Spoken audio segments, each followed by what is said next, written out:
Estamos escuchando La Internacional, himno adecuado para el tema que hoy nos ocupa, con letra de Eugène Poitiers, compuesta en 1871 y musicalizado por Pierre de Jeter en 1888, que desde 1889 fue adoptado como himno de la Segunda Internacional. Gracias por estar ahí. En esta sesión abordamos la situación de las organizaciones obreras y de la clase media en España entre 1875 y 1900. Partimos de algunos antecedentes citados por el profesor Pierre Vilar, que destaca, a su vez, que el fenómeno debió ser más continuo de lo que reflejan los escasos estudios, porque, de no haber sido así, no hubiera sido posible que florecieran como hicieron estas organizaciones obreras en 1868. Veremos detenidamente cómo los obreros españoles asumieron las corrientes ideológicas en boga en Europa. Anarquismo de Bakunin, que envió a España a su amigo Giuseppe Fanelli, y comunismo de Marx, que hizo que se trasladara a nuestro país su yerno Paul Lafargue. Comentamos cómo se produjo el auge de las organizaciones anarquistas ya distanciadas cuando se produce la fundación del PSOE y la UGT. Continuamos con un vistazo a las clases medias depauperadas, no eran ni burgueses ni proletarios, y hablamos de su vida cotidiana en la que reina la apariencia, y para ello se utiliza una zarzuela, agua, azucarillos y aguardiente, que refleja esa situación. Para concluir, utilizamos la figura sobresaliente de Paul Lafargue, ya citada, reflexionamos sobre su obra Derecho a la Pereza y de cómo sus ideas, 140 años después, son de las pocas que tienen posibilidades de materializarse en un próximo futuro. Empezamos.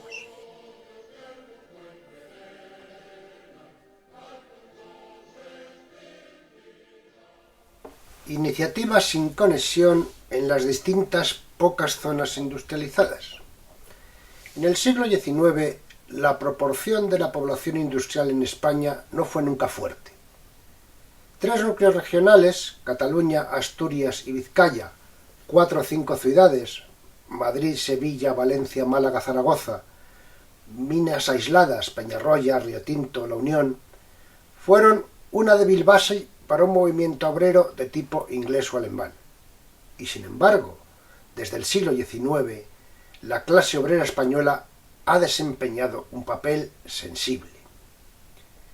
En Cataluña, desde los años 1830-1860, se habían ya afirmado las tendencias a la asociación, sociedades de tejedores, las 3 clases de vapor, pues se referían a las 3 maquinarias que funcionaban con clases de vapor, unión manufacturera, etc., y a las sacudidas de violencia, rotura de máquinas en 1835 y huelga general en 1855, y a la agitación social cuando acaecían incidentes políticos, en el 35, 40, 54. El fenómeno, explica el profesor Pierre Vilar, debió ser más continuo de lo que indican los estudios insuficientes, porque el florecimiento de las organizaciones obreras en 1868 no podría explicarse sin una fase previa de incubación. Los obreros españoles asumen las corrientes ideológicas en boga en Europa. Hasta la Revolución de 1868, las incipientes organizaciones obreras no pueden salir de la clandestinidad. Anarquistas y socialcomunistas conviven en la Asociación Internacional de Trabajadores, AIT, Primera Internacional, aunque enfrentándose. La dictadura de Serrano, finales de la Primera República, como recuerdan, los prohíbe y solo vuelven a la legalidad a partir de 1881. Tenemos por una parte a los anarquistas, cuyo líder indiscutible es Miguel Bakunin, Inspirado por Proudhon, un filósofo revolucionario francés, que señaló que la propiedad es un robo y que los derechos a la libertad, la igualdad y la seguridad eran derechos naturales y por tanto inviolables, el aristócrata ruso Bakunin, opuesto a cualquier forma de Estado, fundó en 1868 la Alianza de la Democracia Social. Sin saber una palabra de español, Fanelli, amigo de Bakunin, viaja a Madrid y Barcelona en 1868. Contacta con los pocos que pueden entender en francés o italiano.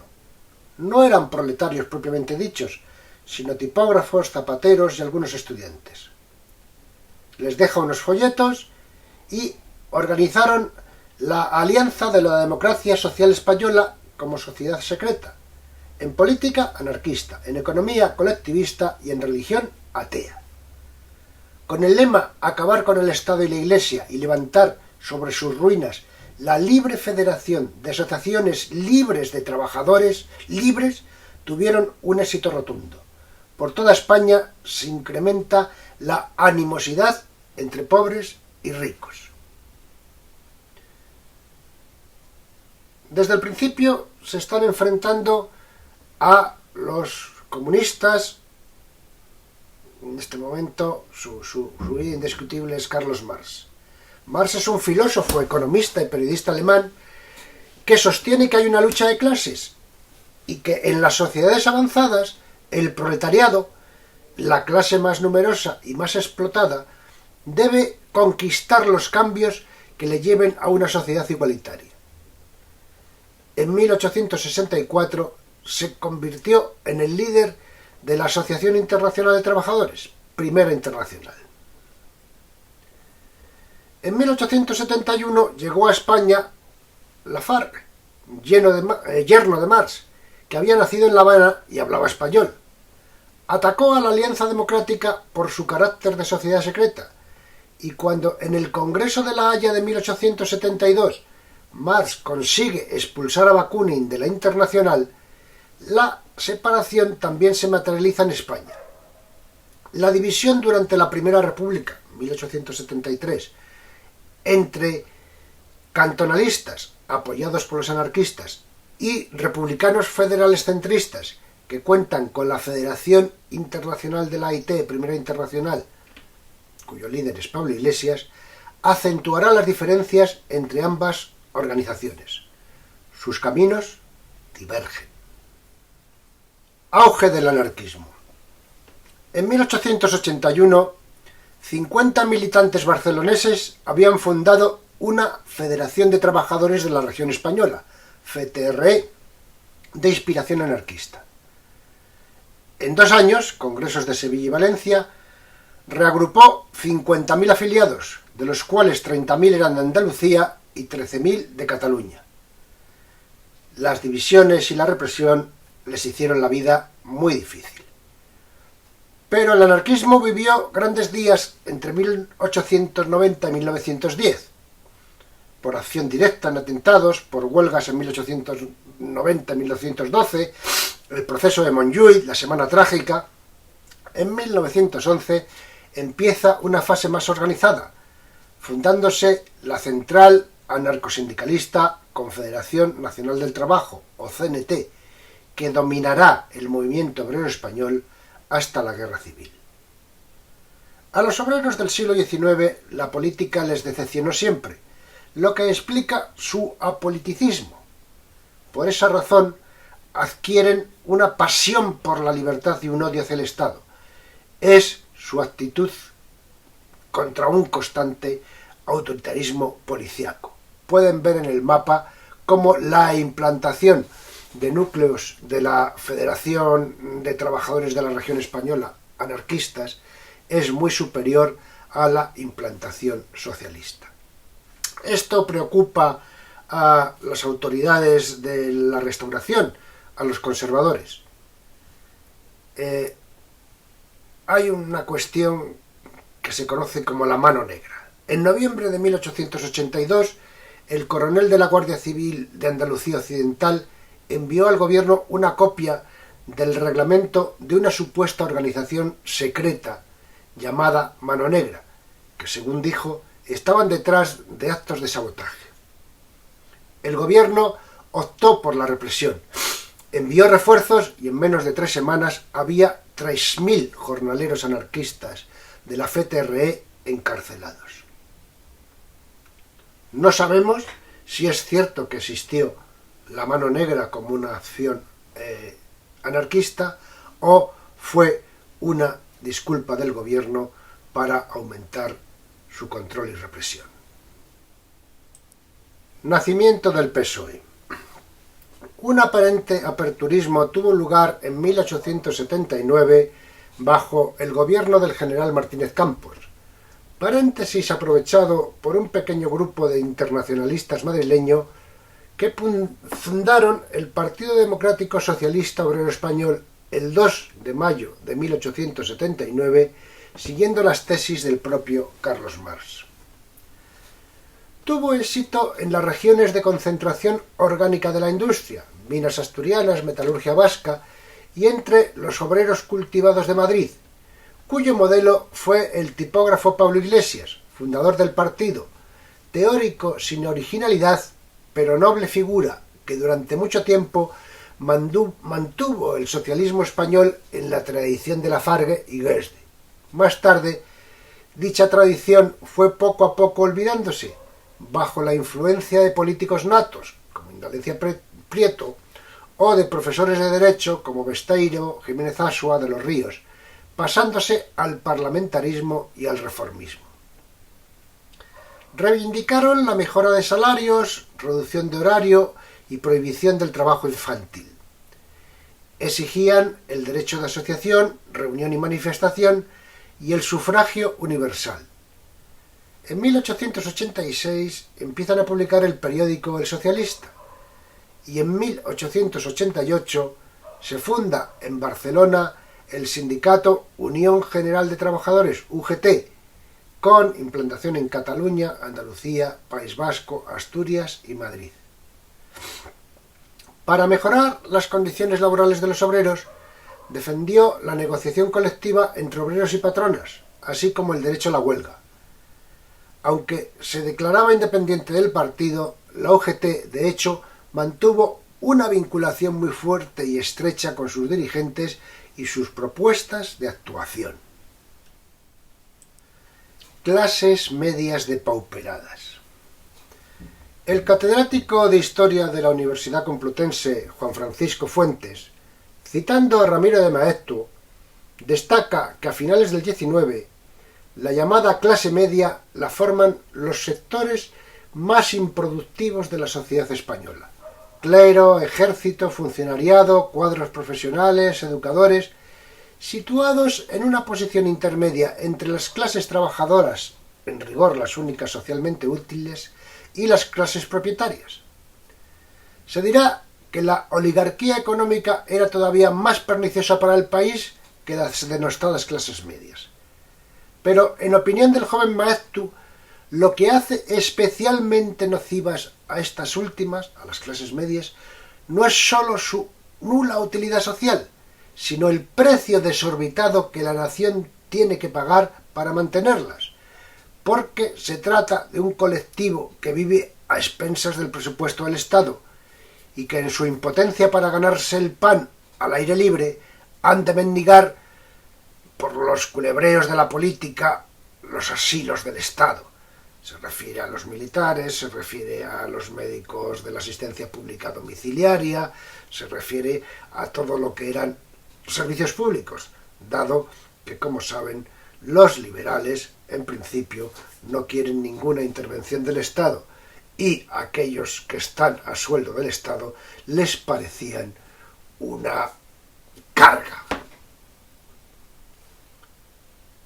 Ramiro de Maeztu, al que cita el profesor, nacido en Vitoria en 1874 y muerto en Aravaca en 1936, fue un ensayista, novelista y político que en su juventud coqueteó con el socialismo corporativo, el socialismo de gremios, pero que después giraría a posiciones cada vez más conservadoras, llegando a ser designado embajador en Argentina por el dictador Miguel Primo de Rivera.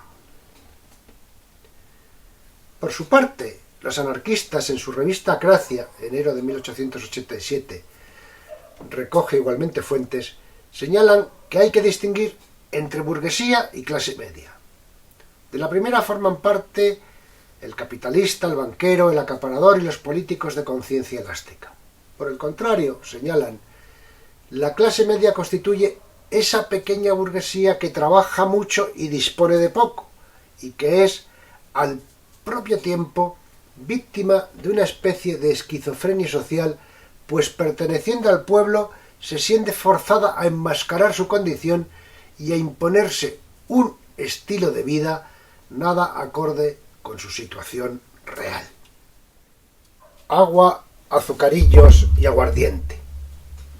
Esta zarzuela, en un acto con libreto de Miguel Ramos Carrión y músico de Federico Chueca, fue estrenada en el Teatro Apolo de Madrid el 23 de junio de 1897. En ella se refleja el ambiente de la clase media madrileña empobrecida y en contacto con la clase popular, y para hacerlo presenta literaria y musicalmente una acción con alusiones constantes a noticias del día, tipos con niñeras, barquilleros, aguadoras, etc., y situaciones reales de penurias económicas en localizaciones concretas de la ciudad de Madrid. Destaca, en este sentido, la melodía interpretada por un coro de niños Arrión tira del cordón.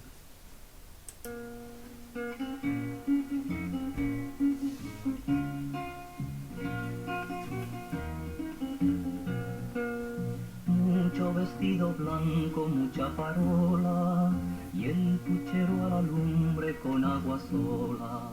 Arrión, cara de ladrón, si vas a Valencia, ¿dónde vas, amor mío, sin mi licencia?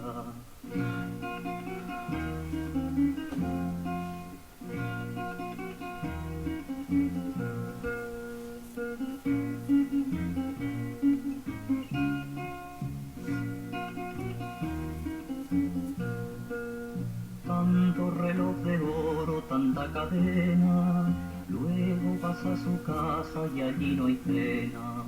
Arrión, cara de ladrón, si vas a la Italia, ¿dónde vas, amor mío, que yo no vaya?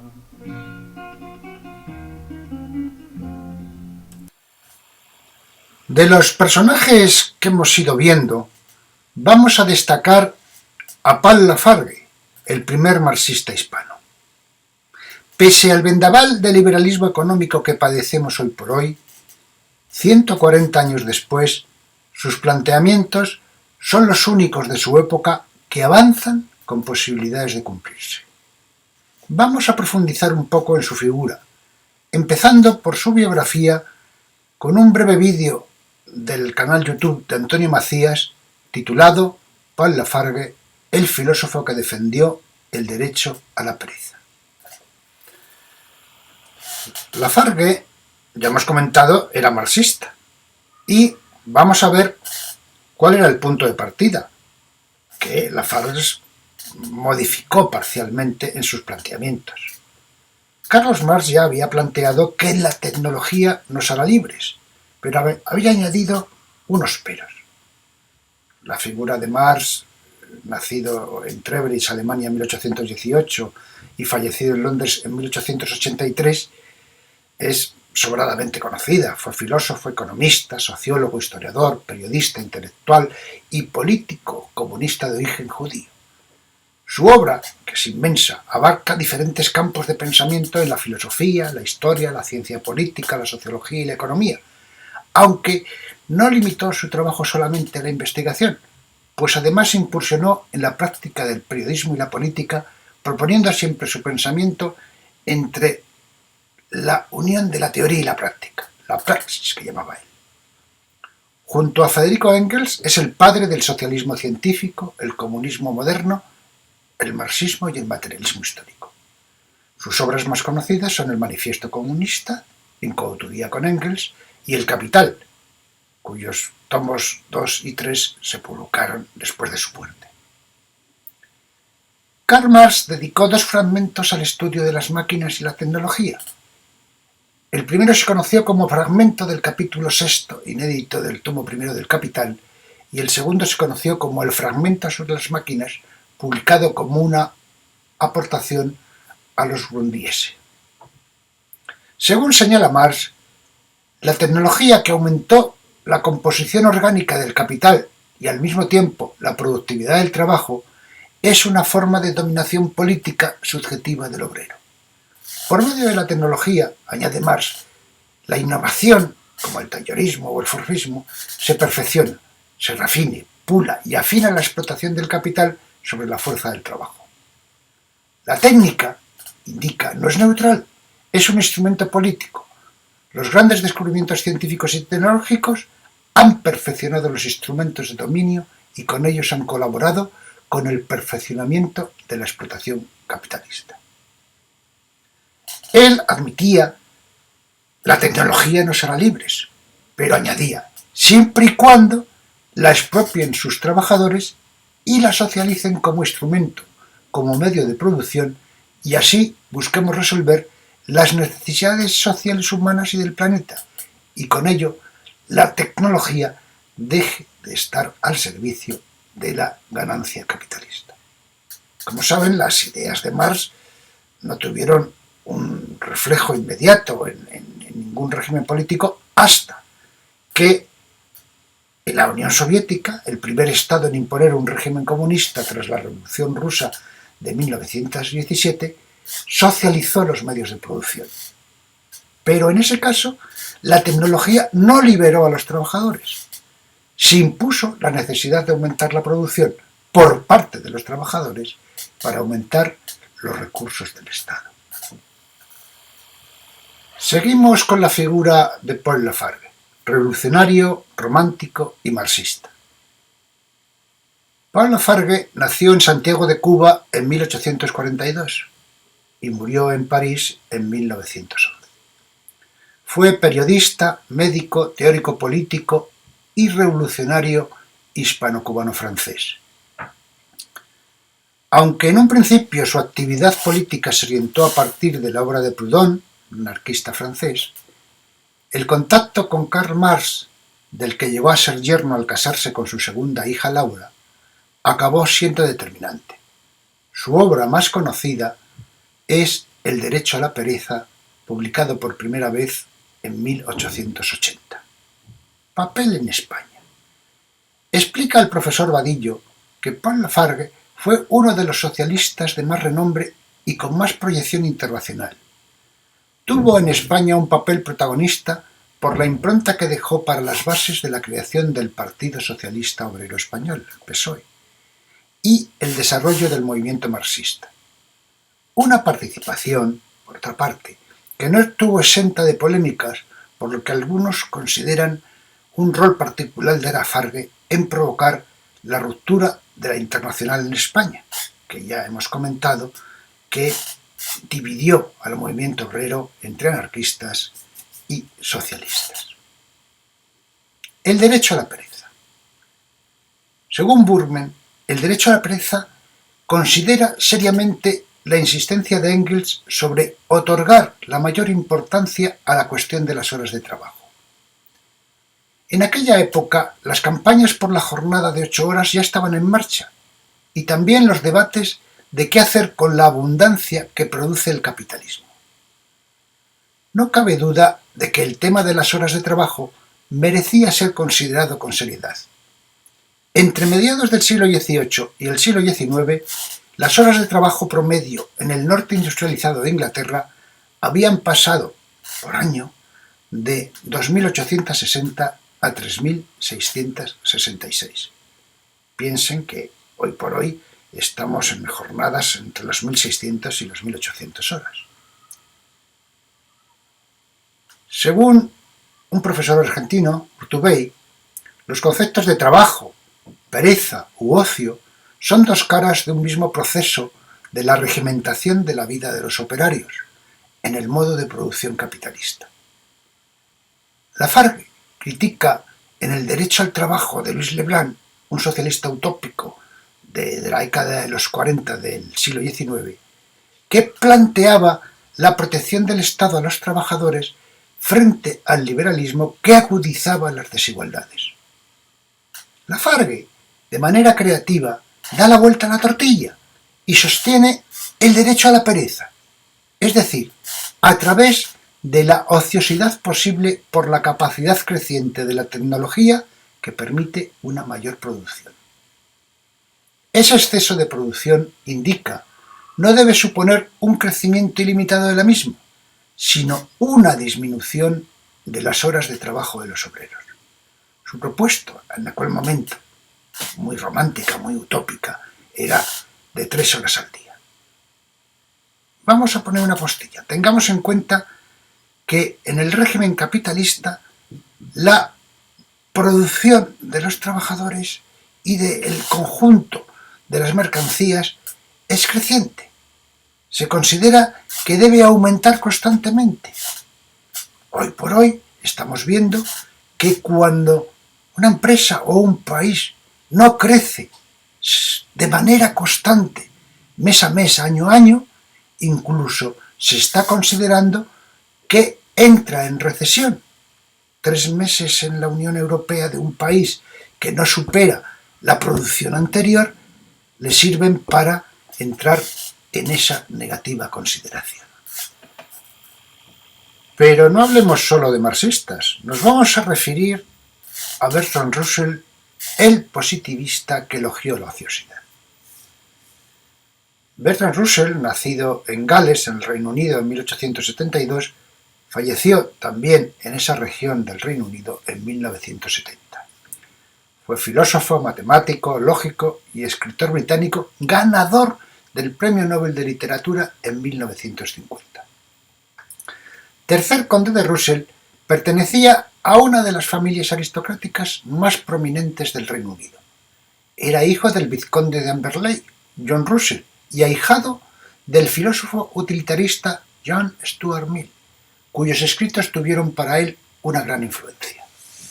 A lo largo de su vida, Russell se considera a sí mismo liberal y socialista, así lo explica en su autobiografía, aunque, añade, también sugirió que su escepticismo le había llevado a sentir que nunca había sido ninguna de estas cosas en un sentido profundo. En opinión de muchos, Bertrand Russell posiblemente haya sido el filósofo más influyente del siglo XX, al menos en los países de habla inglesa, considerado, junto con Otto Ferne, como uno de los fundadores de la filosofía analítica. Es considerado también como uno de los lógicos más importantes del siglo XX. Escribió sobre una amplia gama de temas, desde los fundamentos de la matemática y la teoría de la relatividad, al matrimonio, los derechos de las mujeres y el pacifismo. Elogio de la ociosidad y otros ensayos.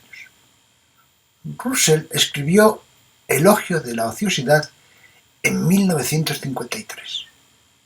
Para María Toro se trata de una reflexión sobre el escaso tiempo del que dispone la clase trabajadora fuera de sus tareas laborales.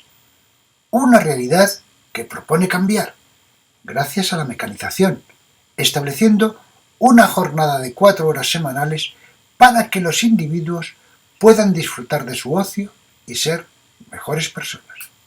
Tengan en cuenta que esto se decía hace 70 años. Según sus palabras, las palabras de Russell, en la página 47 de la edición española de la obra que comentamos, una mejor organización económica que permitiera a la humanidad beneficiarse de la productividad de las máquinas conduciría a un verdadero aumento y grande del ocio. Y mucho ocio puede parecer tedioso, excepto para aquellos que tienen intereses y actividades inteligentes. Si una población ociosa ha de ser feliz, tiene que ser una población educada. También, dentro de la misma obra, podemos encontrar como una de sus genialidades el ejemplo de la fábrica de alfileres capaces de satisfacer la producción mundial. Inventan una máquina que duplica esa producción de alfileres y la empresa, en lugar de reducir la jornada de los trabajadores, entra en crisis por exceso de oferta y tiene que despedir a la mitad de la plantilla. ¿Puede imaginarse algo más insensato? Apostilla rusa. Vamos a referirnos por último a un autor actual muy en boga, que es Aaron Bastani, que viene a señalar que la tecnología nos llevará a un comunismo de lujo. Aaron Bastani, escritor y periodista británico, que nació en 1983, de padre iraní, cofundó la organización de medios de izquierda Novara Media en 2011 y ha presentado y copresentado muchos de sus podcasts y vídeos. Después de un vídeo de 2014 para la publicación, popularizó un juego totalmente automatizado que describe una sociedad postcapitalista en la que la automatización reduce en gran medida la cantidad de trabajo que los humanos deben realizar. Escribió el libro en 2019 con ese título, Comunismo de lujo totalmente automatizado, profundizando en el tema. Bastani también es colaborador habitual de los periódicos The Guardian, London Review and Walk, Open Democracy, Vice, y es conocido por su actividad en la red social Twitter, ahora X. En el podcast de Polypod podemos escuchar cómo Bastani presenta un escenario de crisis multidimensional que hoy se enfoca sobre todo desde la perspectiva de la escasez y la desigualdad, y cuya propuesta hegemónica es aumentar los sacrificios para, en el mejor de los casos, vivir en un declive más suave. Sin embargo, a través del recorrido por las transformaciones en el mundo del trabajo, de la producción de energía y alimentos, de la obtención de recursos o del cuidado de la salud, muestra una tendencia inscrita en el propio funcionamiento del capitalismo, a alcanzar situaciones de abundancia. Esta premisa permite desplazar los problemas actuales hacia la cuestión política de cómo será posible que esa abundancia no acabe sometida al régimen de escasez que necesita el estado actual de las cosas, y profundizar así en los escenarios del desastre y la desigualdad extrema. Al contrario, delimita la posibilidad de una amplia distribución de posibilidades de vida que hoy consideramos de lujo. Bastani sugiere el escenario de una tercera disrupción. Como recordarán, la primera gran disrupción fue el descubrimiento de la agricultura en el Neolítico, la segunda, la revolución industrial, y para la tercera habla de un mundo en el que las nuevas tecnologías, las energías alternativas, tendrán un coste residual que terminará con los combustibles fósiles. Los alimentos sintéticos eliminarán el hambre en el mundo. La bioingeniería producirá medicamentos baratos y eficaces, etc. El paso necesario de la sociedad será suprimir a los que ahora controlan la escasez de esos bienes. Pero, matiza, subraya, esa opción ya está en marcha. Hay una mayor reducción de las jornadas laborales, renta básica universal para los favorecidos, sanidad y educación universal.